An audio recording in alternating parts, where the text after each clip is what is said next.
Salut, bienvenue sur Fabula Francia, ta chaîne sur l'histoire de France. YouTube Game oblige, n'hésite pas à liker et à t'abonner pour nous aider. Tout de suite, ta vidéo. Nous sommes au 5e siècle, l'Empire romain s'effondre et les peuples des royaumes barbares s'installent petit à petit en son sein, notamment en Gaule. Ils commencent à former des royaumes indépendants. En France, peu avant l'avènement de Clovis, en plus de ce qu'il reste de l'État romain, on peut voir les Wisigoths, les Alamans, les Burgondes, l'Armorique et enfin les Francs. Les religions se mélangent également, entre les païens et les chrétiens, ariens ou non. Les Francs sont le royaume resté le plus barbare de tous les royaumes barbares. Ils ont refusé la christianisation et se romanisent moins que leurs compères. C'est dans ce contexte que va apparaître un roi qui va révolutionner le royaume franc, Clovis.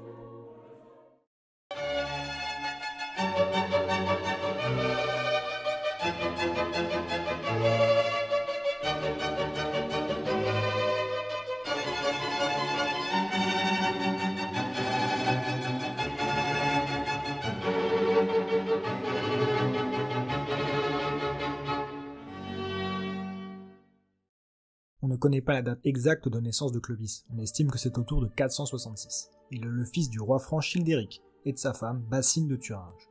Son grand-père est Mérové, qui donnera son nom à la dynastie de Clovis, les Mérovingiens.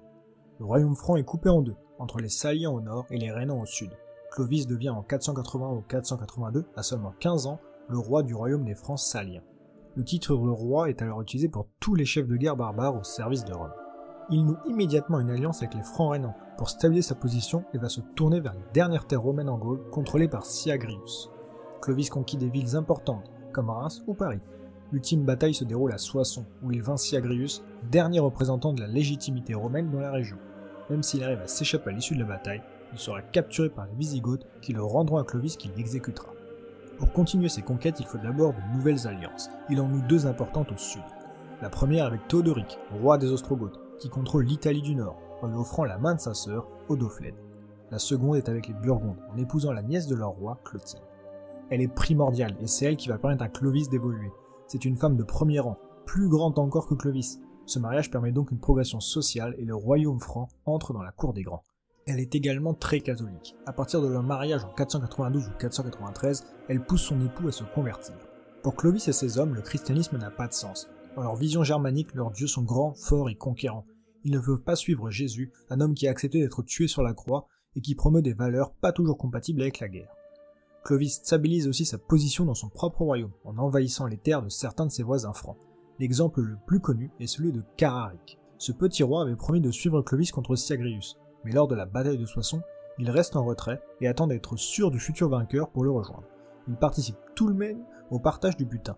En représailles, Clovis le capture avec son fils, les exécute et annexe leur territoire. En 496, les Alamans envahissent le royaume des Francs rhénans, et leur roi, Sigebert, appelle Clovis à l'aide.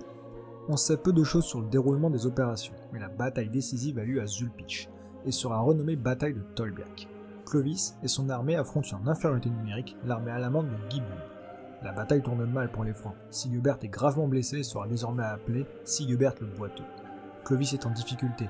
Il s'écrie alors que si Jésus-Christ, le Fils du Dieu que sa femme prie, existe, qu'il lui vienne en aide en chassant l'ennemi. S'il venait à son secours, il se convertirait. Par un miracle, divin ou non, Guibul est tué par un coup de hache. Ses troupes, prises de panique, se dispersent. La victoire, jugée miraculeuse, élimine définitivement la menace allemande tout en gagnant la fidélité des Francs rhénans. Il tient sa promesse et entame sa conversion au christianisme. Il est baptisé, la date communément admise, même si elle est certainement inexacte, et plus symbolique par rapport à la victoire de Tolbiac, est le 25 décembre 496. Cette conversion était un risque pour Clovis. Le christianisme est encore souvent vu comme une religion faible, et il est probable qu'une partie de ses hommes se détourne de lui. Mais il profite de son baptême pour baptiser également 3000 de ses hommes. Même si tous ne le suivront pas, cet acte permet tout de même de garder la fidélité de la majorité. Le tout jeune chrétien va maintenant se tourner vers le sud et les Wisigoths.